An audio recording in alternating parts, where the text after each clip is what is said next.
Hello बच्चों, let's read out the question. Name the two major fiber crops grown in India. Describe the conditions required for the growth of these two crops with their growing areas. We have to mention the names of the two major fiber crops of India. Fiber crops means those crops from which fiber is extracted और उनसे फिर कपड़े बनाए जाते हैं. रेशे वाली फसल, for example cotton, silk, jute etcetera. तो उन उन दो मेजर फाइबर क्रॉप्स के बारे में हमें डिस्कस करना है और उनके क्लाइमेटिक कंडीशन, सॉइल रिक्वायरमेंट, इन सब के बारे में भी बताना है जो कि उस क्रॉप की ग्रोथ के लिए इम्पोर्टेंट है. और ये क्रॉप्स कहाँ पे ग्रो किए जाते हैं मोस्टली इंडिया में, वो भी हमें डिस्कस करना है. की concept of the question is fibre crops of India. The theme of the question is Indian agriculture. Indian agriculture के कौन से हिस्से की बात की जा रही है?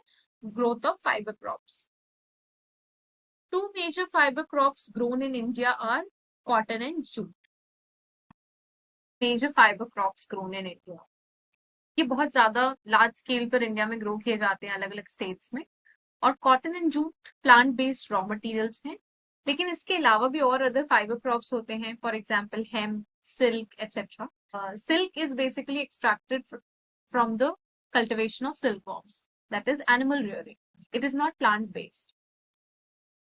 एनिमल रियरिंग और प्लांट कल्टिवेशन दोनों ही एग्रीकल्चर के अंडर आता है. India is the largest producer of cotton in the world. अगर पूरे विश्व की बात करें, पूरे वर्ल्ड की बात करें, तो उसमें इंडिया लार्जेस्ट प्रोड्यूसर है. सबसे ज्यादा प्रोडक्शन पूरे वर्ल्ड में इंडिया में होता है कॉटन का. Raw cotton is extracted from the plants and then used as a raw material in textile industry for cloth weaving. हमने भी जस्ट पढ़ा कि कॉटन एक मेजर फाइबर क्रॉप है, एक इम्पॉर्टेंट फाइबर क्रॉप है. क्यों है? क्योंकि इसका बहुत ज्यादा यूसेज है इंडिया में, बहुत ज्यादा प्रोडक्शन भी है और बहुत ज्यादा कंजम्पशन भी है. जो रॉ कॉटन प्लांट से एक्सट्रैक्ट होता है वो इंडस्ट्रीज में पहुंचता है, उससे यार्न बनता है और फिर धीरे धीरे प्रोसेसिंग, वीविंग, स्पिनिंग करके फाइनली एक क्लॉथ रेडी होता है. और ये कहाँ होता है? टेक्सटाइल इंडस्ट्रीज में. और हमारी इंडिया का टेक्सटाइल इंडस्ट्री पूरे वर्ल्ड लेवल में फेमस है. क्यों?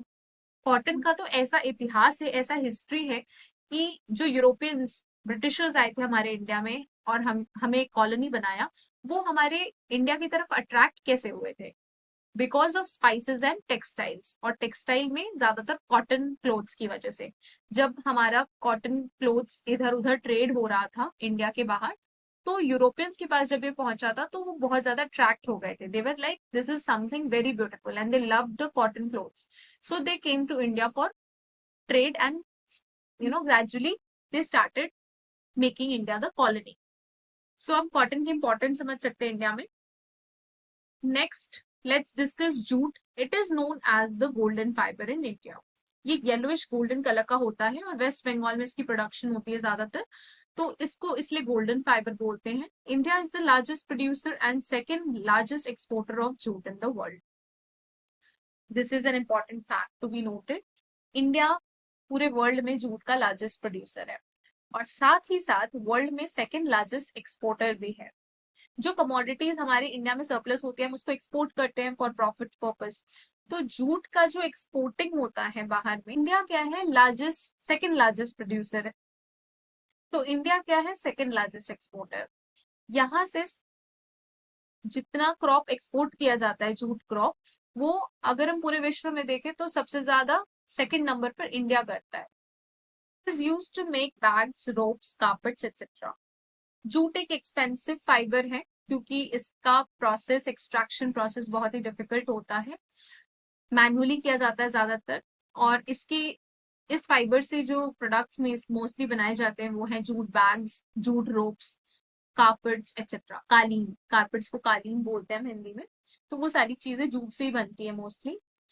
Now let us discuss conditions required for the growth of these crops, क्योंकि हमें क्वेश्चन में पूछा गया था यहाँ पे describe the conditions required for the growth of these crops. तो ये चीज हम यहाँ पे डिस्कस करेंगे. And the growing areas in India. Conditions required for cotton and jute. Temperature range required for cotton is 25 to 35 degrees Celsius. which we can say is high temperature, optimum temperature. Jute को भी high temperature चाहिए 25 to 30 degree Celsius. तो ये थोड़ा common condition है cotton और jute में कि इनको हाई टेम्परेचर्स में ग्रो किया जाता है। Second, rainfall. Cotton is grown in the moderate rainfall. 50 to 75 centimetre के बीच में अगर रेनफॉल हो रहा है किसी पर्टिकुलर एरिया में तो वहां पे कॉटन की कल्टिवेशन अच्छी होगी।